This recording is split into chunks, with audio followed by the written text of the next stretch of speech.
As we know, coronavirus pandemic has created the bad impression on human beings' mind. There are some questions people are worried about.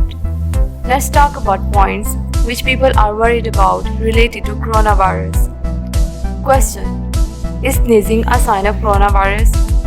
Answer: COVID-19 affects different people in different ways. Most infected people will develop mild to moderate symptoms.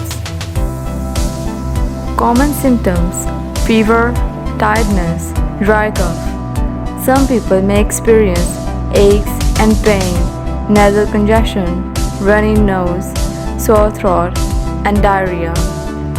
On average, it takes 5 to 6 days from when someone is infected with the virus for symptoms to show.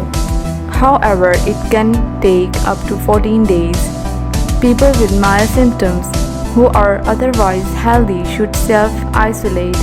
Seek medicine attention if you have a fever, a cough, and a different breathing problems. Call ahead.